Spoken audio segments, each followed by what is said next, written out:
Baik, assalamualaikum warahmatullahi wabarakatuh. Selamat pagi semuanya. Kali ini saya akan menjelaskan tentang salah satu topik farmakologi, yaitu obat-obat gangguan pembekuan darah. Presentasi ini merupakan bahan pengantar untuk mata kuliah farmakologi, antiinfeksi, dan endokrin dengan topik terbagi menjadi 5 bagian. Yang pertama pendahuluan, kemudian antikoagulan, fibrinolitik, antiplatelet, dan koagulansia atau obat-obat untuk anti pendarahan. Yang pertama kita lihat dulu skema ini. Ini merupakan mekanisme pembekuan darah, tepatnya menggambarkan apa yang terjadi ketika pembuluh darah kita mengalami luka atau trauma. Baik, di sini pembuluh darah kita akan terlibat dalam reaksi sedemikian rupa sehingga pendarahan bisa segera dihentikan melalui terbentuknya trombus pada tempat terjadinya cedera pembuluh darah atau cedera vaskuler, dan di sini melibatkan peran dari platelet atau trombosit dan juga faktor-faktor pembekuan darah.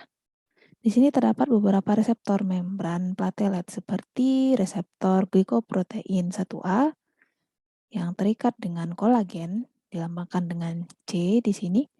Kemudian ada reseptor glikoprotein 1B yang mengikat faktor von Willebrand atau di sini digambarkan dengan WWF yang ini, dan juga glikoprotein 2B3A ya yang ada di sini yang mengikat fibrinogen dan makromolekul lain.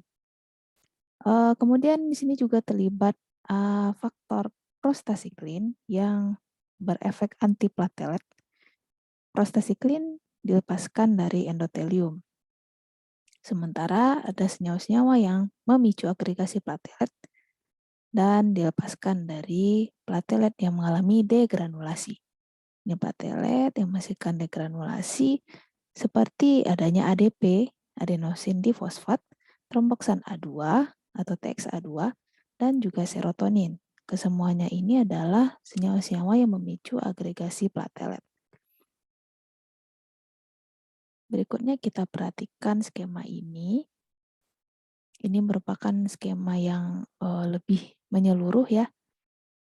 Apa yang terjadi ketika terjadinya cedera pada pembuluh darah, maka pembuluh darah akan robek, kemudian darah serta komponen darah akan keluar dari sobekan pembuluh darah tersebut, terjadinya spasme vaskular untuk menghambat darah terus mengalir, lalu akan terbentuk platelet plak atau seperti sumbatan yang menutup robekan pada pembuluh darah tadi, yang terdiri dari platelet yang aktif dan beragregasi. Nah, ini gambarnya. Lalu terjadilah koagulasi. Koagulasi ini nanti akan diakhiri oleh step di mana fibrinogen akan teraktivasi menjadi fibrin, terbentuklah benang-benang ya, struktur seperti jala yang mengikat platelet dan eritrosit sehingga membentuk klot. Kemudian ada 2 jalur pada proses pembekuan darah, ada jalur intrinsik, ada jalur ekstrinsik. Bedanya apa? Jalur intrinsik itu dipicu oleh cedera pada dinding dalam pembuluh darah, sementara kalau ekstrinsik itu cedera yang membuat darah itu terbuka atau terekspos pada lingkungan di luar vaskuler, begitu kurang lebih ya. Nah, untuk faktor intrinsik ini dimulai dari faktor 12 yang teraktivasi menjadi 12A, 12A mengaktifkan faktor 11 menjadi 11A, faktor 11A mengaktifkan faktor 9 menjadi 9A, dan 9A membentuk kompleks dengan 8A.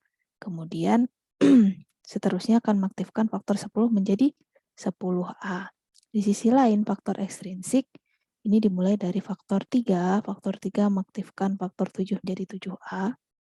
Ya, kemudian 7A akan membentuk kompleks dengan faktor 3 menjadi mengaktifkan faktor 10 menjadi 10A. Selanjutnya faktor 10A oleh 5A akan mengaktifkan protrombin menjadi trombin atau 2A. Trombin akan mengaktifkan fibrinogen menjadi fibrin. Lalu fibrin akan selanjutnya akan membentuk klot yang terikat dengan benang-benang fibrin. Oke, di sini juga ada faktor 13A ya, yang membentuk terjadinya klot ini. Oke, ini merupakan skema berikutnya. Di sini bisa terlihat apa saja faktor-faktor pembekuan darah yang terlibat. Oke, ini hampir sama. Di lab itu artinya in vitro. Ya, akan mengaktifkan jalur seperti ini. Hampir sama ya. Kemudian yang in vivo itu yang tadi, yang di dalam tubuh. Oke, dan ini skema untuk fibrinolisis. Jadi di tubuh kita juga ada skema bagaimana kalau terjadi bekuan darah yang tidak diharapkan, maka akan dilisis. Jadi bekuan darahnya akan terpecah begitu. Nah, ini melibatkan aktivasi plasminogen menjadi plasmin. Plasmin selanjutnya akan meningkatkan terbentuknya produk degradasi fibrinogen. Oke, dan juga adanya D-dimer. Nah, ini merupakan skema untuk proses fibrinolisis. Yang utama itu dalam tubuh kita adalah plasmin. Oke, di sini ada juga beberapa senyawa lain yang disebutkan, misalnya anistreptase. Ini merupakan gabungan dari streptokinase dan proaktivator plasminogen. Selanjutnya ada aminokaproik acid. Aminokaproik acid ini adalah penghambat dari aktivasi plasminogen. Nah, nanti kita akan bahas ini. Dan juga ada TPA. TPA merupakan tissue plasminogen aktivator. Ini merupakan pengaktif plasminogen yang bekerja di jaringan. Jadi tidak secara sistemik. Oke, kita masuk pertama ke antikoagulan.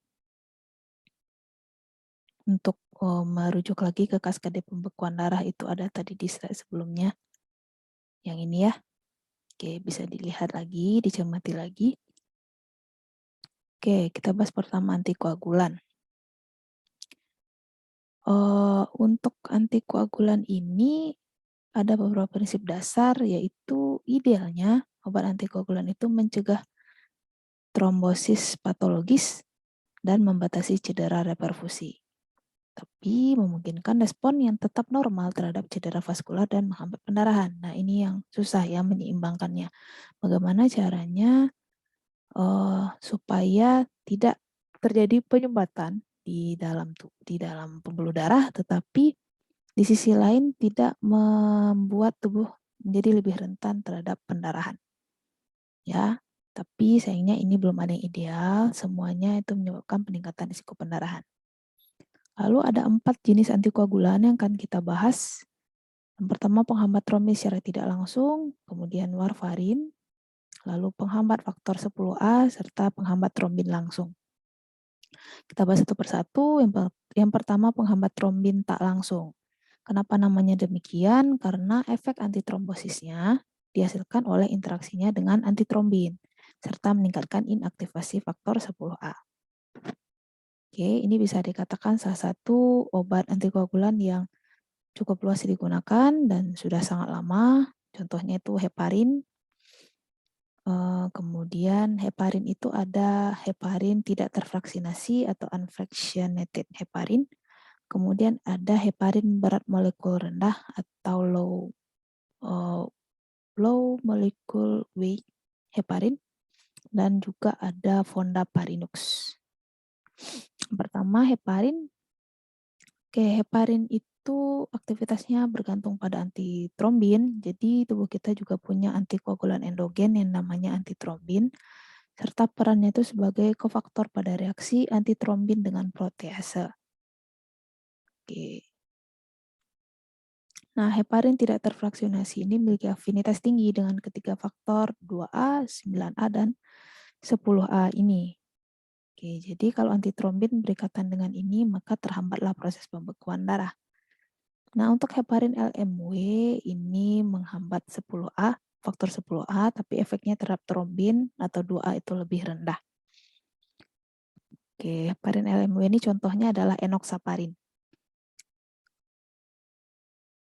Nah, ini skema yang membedakan antara heparin tidak terfraksionasi dengan heparin yang berat molekul rendah, di mana di sini antitrombin 3 ini merupakan antitrombin yang inaktif. Nah, trombin berikatan dengan antitrombin 3 yang aktif. Ini ya, ini adalah kerja dari heparin tidak terfraksionasi.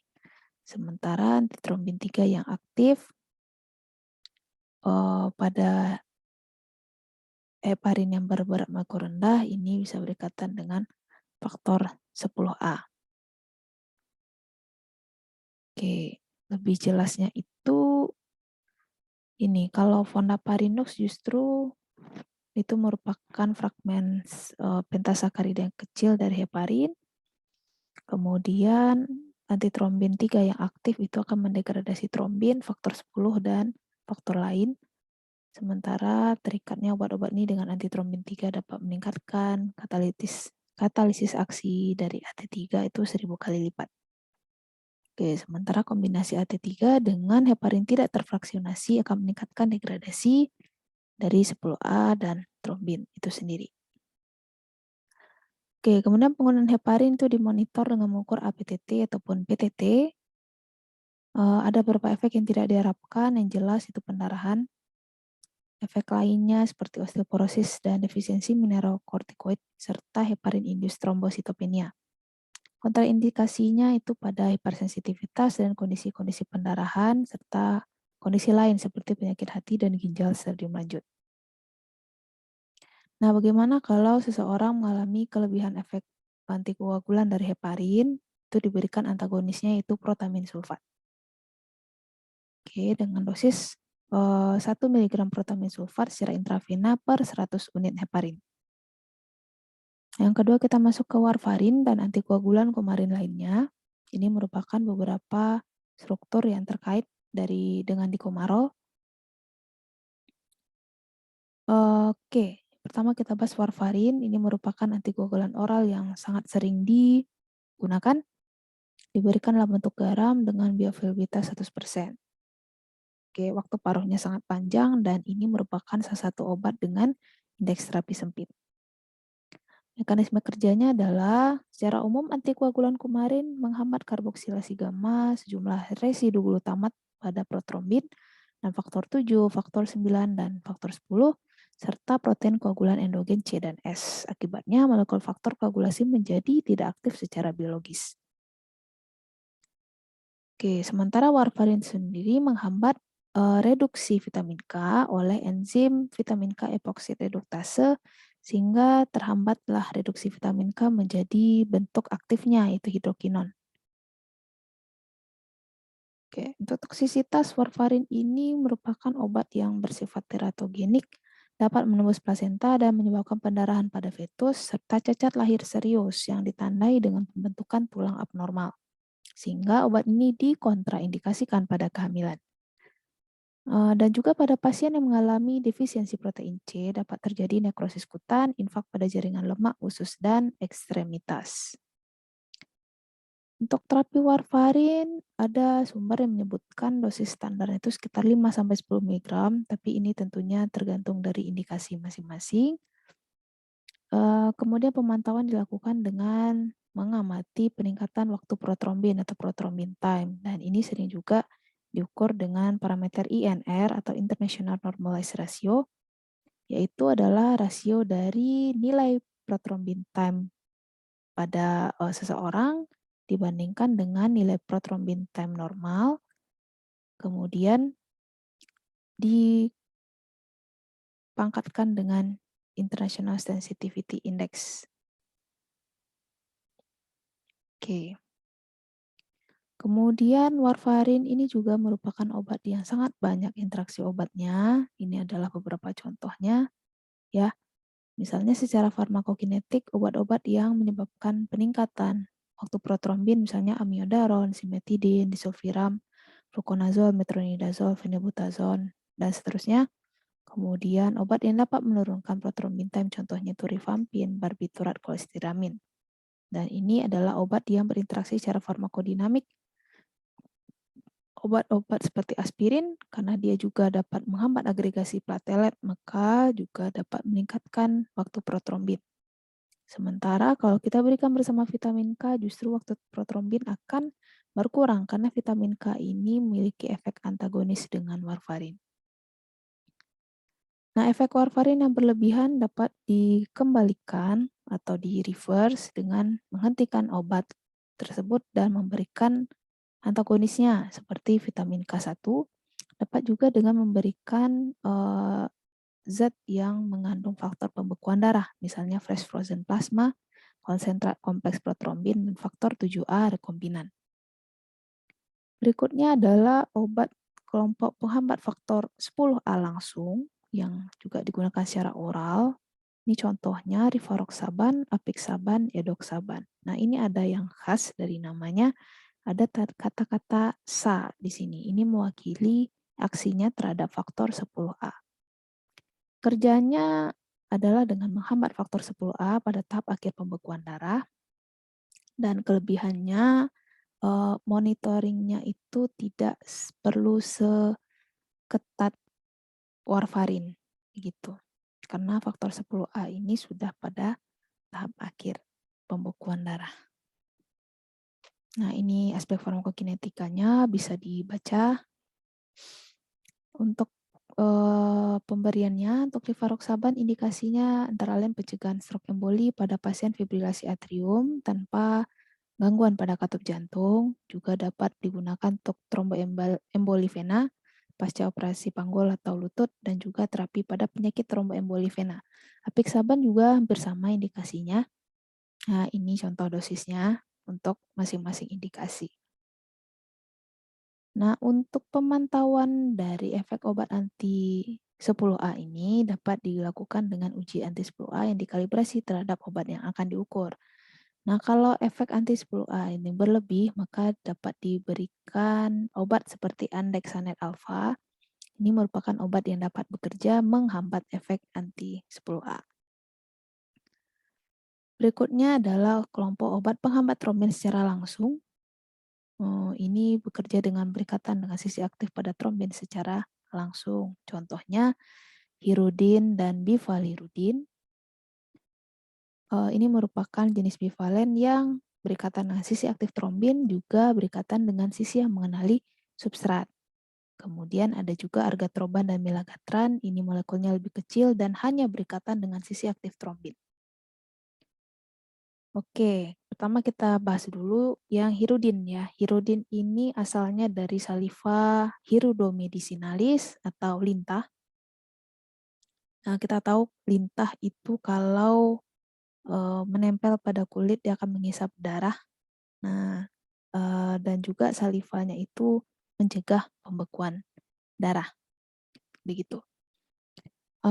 Kemudian hirudin ini juga tersedia dalam bentuk rekombinannya yakni lepirudin, tapi dihentikan produksinya pada tahun 2012. Lepirudin ini diketahui juga menyebabkan banyak sekali kasus-kasus, antara lain maksud saya efek yang tidak diinginkan, antara lain anafilaksis dan lain sebagainya.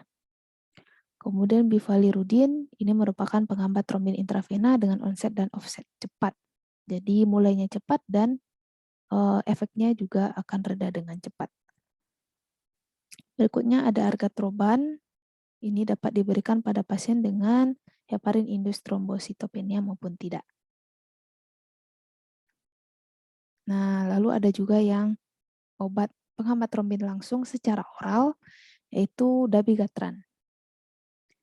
Nah, dabigatran ini digunakan untuk menurunkan risiko stroke dan emboli sistemik pada penderita fibrilasi atrium non-valvular, dapat juga digunakan pada tromboemboli vena, serta penurunan risiko tromboemboli vena yang berulang, dan profilaksis pada pasca pembedahan panggul maupun lutut. Nah, obat penghambat trombin langsung secara oral ini juga disebut dengan direct oral anticoagulants atau DOAC. Ini merupakan obat antikoagulan yang penggunaannya itu meningkat pada masa sekarang ini. Kemudian seperti antikoagulan lainnya juga memiliki risiko pendarahan, tapi mungkin tidak seberat halnya pada warfarin maupun antikoagulan lain. Nah, antidotumnya itu idarucizumab. Ini merupakan antibodi monoklonal fragmen VAB yang berikatan dengan dabigatran. Ini dosisnya. Ada yang menyebutkan 150 mg 2 kali sehari untuk pencegahan stroke. Kalau creatinine clearance di atas 30 ml per menit. Obat ini secara umum tidak perlu monitoring yang sangat ketat, tetapi tetap saja obat ini akan memperpanjang waktu protrombin. Oke, berikutnya kita masuk ke kelompok fibrinolitik. Nah, bedanya fibrinolitik dengan antikoagulan adalah kalau antikoagulan dia mencegah terjadinya trombosis, itu ya, atau terjadinya pembentukan trombus, atau juga terjadinya pembentukan emboli. Nah, tapi terhadap emboli atau trombus yang sudah terlanjur terbentuk, dia tidak bisa menghancurkannya. Nah, kalau kita ingin spesifik menghancurkan trombus atau adanya penyumbatan pada pembuluh darah, maka kita harus menggunakan kelompok obat fibrinolitik. Nah, obat ini bekerja menghancurkan trombus dengan mengkatalisis pembentukan plasmin dari plasminogen. Dan diberikan secara intravena. Kemudian indikasinya itu ada beberapa kondisi, misalnya emboli paru, trombosis vena berat, tromboflebitis, dan juga dapat digunakan untuk stroke iskemik akut. Nanti kita akan bahas lebih lanjut. Juga dapat digunakan pada infark miokard akut. Kemudian adanya beberapa contoh obat. Ada salah satu literatur yang menyebutkan bahwa fibrinolitik ini dibagi menjadi 2 generasi. Ada yang generasi pertama dan generasi kedua, itu ya. Generasi pertama itu contohnya streptokinase dan urokinase. Nah, kita bahas dulu streptokinase. Ini merupakan protein, jadi bukan enzim ya, yang disintesis streptokoki, dan jika bergabung dengan plasminogen akan membentuk kompleks yang mengaktifkan plasminogen menjadi plasmin. Diberikannya secara infus IV, dan ini karena merupakan protein asing dari luar tubuh, maka ada risiko alergi juga. Jadi kalau pada pasien yang punya antibodi anti streptococcus dapat mengalami demam, reaksi alergi, dan resistensi terapeutik.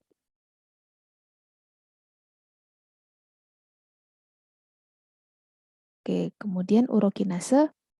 Urokinase merupakan enzim yang disintesis oleh ginjal manusia, dapat mengubah plasminogen menjadi plasmin aktif.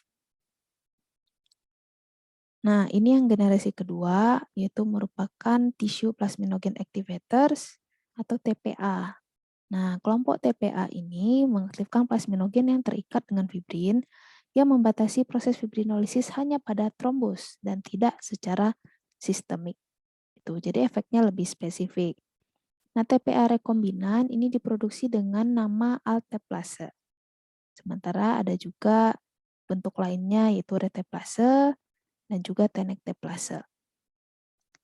Nah, untuk alteplase ini digunakan untuk stroke iskemik akut juga. Selain itu juga pada infark miokard akut. Untuk stroke iskemik akut, penggunanya dibatasi hanya pada golden period atau dalam 3 jam pasca onset stroke iskemik akut. Jadi kalau di luar dari itu sudah tidak bisa lagi digunakan. Dan ini kriterianya juga sangat spesifik sehingga pemberiannya itu harus dipastikan benar-benar aman. Karena kalau tidak, maka ada risiko pendarahan tentunya. Oke, selanjutnya kita masuk ke antiplatelet. Kita perlu review sedikit tentang platelet. Platelet itu nama lain dari trombosit, fungsinya menjaga integritas sirkulasi sistemik. Nah, pada kondisi normal dan sehat, endotelium atau bagian paling dalam dari pembuluh darah kita mencegah terjadinya adesi platelet atau perlekatan antara satu platelet dengan yang lain. Nah, adesi platelet itu kapan terjadi? Kalau terjadi luka atau penyakit yang memanggil atau memicu pergerakan platelet ke sana supaya area luka ataupun yang terkena cedera itu bisa segera tertutup. Oke, apa yang terjadi kalau adesi platelet aktif? Maka ada pembentukan tromboksan A2 dari asam arakidonat, pelepasan ADP, tadi kita sudah lihat juga ya, tromboksan A2 dan ADP beraksi pada reseptor spesifik, yaitu reseptor glikoprotein yang berkaitan dengan fibrinogen dan faktor von Willebrand. Kemudian fibrinogen yang terikat platelet akan berikatan dengan kompleks fibrinogen platelet, membentuk agregasi platelet. Sementara faktor von Willebrand berperan dalam adisi platelet ke jaringan lain. Nah, antiplatelet itu secara umum bekerja dengan menurunkan pembentukan sinyal kimiawi yang merangsang pembentukan platelet. Nah, indikasi secara klinis antara lain untuk profilaksis trombosis arteri, terapi serangan jantung ataupun infak miokard, serta terapi pasca stroke iskemik. Itu. Nah, ini 4 klasifikasinya menurut buku farmakologi Katzung. Yang pertama, inhibitor tromboksan A2. Tromboksan A2 merupakan produk arakidonat yang menyebabkan platelet berubah bentuk, melepaskan granul, dan beragregasi. Nah, ini obatnya adalah aspirin atau asam asetil salisilat, bekerja dengan menghambat sintesis tromboksan A2 dengan menghambat asetilasi enzim siklooksigenase. Indikasinya itu antara lain untuk profilaksis sekunder, mencegah stroke iskemik, dan infak miokard. Biasanya untuk penyakit jantung iskemik, pasien akan diberikan aspilat supaya mencegah terbentuknya trombus atau penyumbatan pada pembuluh darah. Demikian juga halnya pada pasien yang telah mengalami stroke iskemik. Kemudian kelompok kedua itu adalah kelompok tienopiridin. Ini merupakan penghambat agregasi tergantung ADP. Kerjanya dengan menghambat agregasi platelet melalui penghambatan terhadap reseptor ADP P2Y12 pada platelet. Tidak memiliki efek pada metabolisme prostaglandin, jadi tidak seperti aspirin yang tadi. Ada beberapa obat seperti tiklopidin dan clopidogrel. Nah, untuk clopidogrel efek sampingnya lebih sedikit dibandingkan tiklopidin. Nah, tapi nanti silakan dicari, bisa dibaca di buku efek sampingnya apa saja. Yang jelas, obat antiplatelet juga memiliki risiko pendarahan. Kemudian ada inhibitor fosfodiesterase, contohnya dipiridamol. Mekanismenya dengan menghambat enzim fosfodiesterase yang mengaktifkan reaksi hidrolisis AMP siklik aktif menjadi 5-AMP. Nah, kenaikan CAMP ini akan menyebabkan penurunan adesi platelet menuju endotelium. Dan uniknya dipiridamol tidak mempengaruhi waktu pendarahan. Indikasinya untuk angina serta pilihan pada terapi pasca stroke iskemik. Kemudian ada antagonis platelet glikoprotein 2B3A. Mekanismenya menghambat ikatan fibrinogen dan faktor von Willebrand terhadap reseptor GP2B3A pada permukaan platelet untuk mencegah agregasi platelet. Contohnya tirofiban, eptifibatid, dan absiximab. Oke, selanjutnya obat koagulansia ataupun anti pendarahan. Ini merupakan obat-obat yang justru digunakan untuk mengatasi kejadian pendarahan. Berkebalikan dengan obat-obat yang sebelumnya kita bahas. Pertama, tentunya vitamin K. Ya, vitamin K semuanya sudah tahu. Vitamin K ini aktif terhadap protrombin dan faktor 7, 9, dan 10 dengan partisipasi pada modifikasi posribosom. Ada beberapa jenis vitamin K. Vitamin K1 itu fitomenadion, vitamin K2 menaquinon, kemudian yang ada bentuk sediaannya itu umumnya adalah vitamin K1, ada dalam bentuk oral dan juga parenteral. Pada neonatus, vitamin K1 ini juga diberikan untuk mencegah pendarahan akibat adanya defisiensi vitamin K yang lazim terjadi pada bayi prematur. Nah, tapi kalau vitamin K3 ini tidak dapat digunakan untuk terapeutik dan tidak efektif pada overdosis warfarin. Jadi yang diindikasikan untuk terapeutik itu vitamin K1. Kemudian ada fraksi plasma atau bagian-bagian dari plasma, karena plasma itu mengandung faktor pembekuan darah. Ya, ini ada beberapa contoh, misalnya faktor 8 dan faktor 9 diindikasikan untuk hemofilia A dan B. Kemudian ada beberapa produknya seperti Autoplex, Veiba, dan Cryoprecipitate. Selanjutnya ada faktor 7A rekombinan Ini digunakan untuk terapi hemofilia A ataupun B dengan inhibitor. Inhibitor ini adalah kondisi yang menyebabkan kalau kita berikan terapi hemofilia, maka efeknya akan berkurang gitu karena adanya inhibitor ini. Selanjutnya ada inhibitor fibrinolitik yaitu asam aminokaproat. Nah, ini juga sangat sering digunakan. Kita sudah sempat lihat tadi adanya asam aminokaproat pada jalur fibrinolisis. Kerjanya dengan menghambat aktivasi plasminogen menjadi plasmin. Obat ini dapat diberikan secara peroral. Ini contohnya adalah asam tranexamat. Kalau tidak salah ini juga bisa diberikan secara intravena. Asam tranexamat ini sering digunakan di rumah sakit untuk mengatasi kondisi-kondisi pendarahan. Ini dosisnya dan beberapa indikasinya antara lain terapi pendarahan, baik akibat terapi fibrinolitik maupun pendarahan lain saya pernah lihat juga bisa diberikan. Kemudian terapi tambahan atau pendukung pada hemofilia dan mencegah pendarahan kembali pada kasus aneurisma intrakranial. Baik, saya cukupkan sekian dari presentasi pengantar kali ini. Apakah ada pertanyaan? Kalau ada silakan dicatat, nanti silakan ditanyakan pada saat perkuliahan maupun melalui link Google Form yang sudah disediakan. Terima kasih atas perhatiannya. Selamat pagi. Assalamualaikum warahmatullahi wabarakatuh.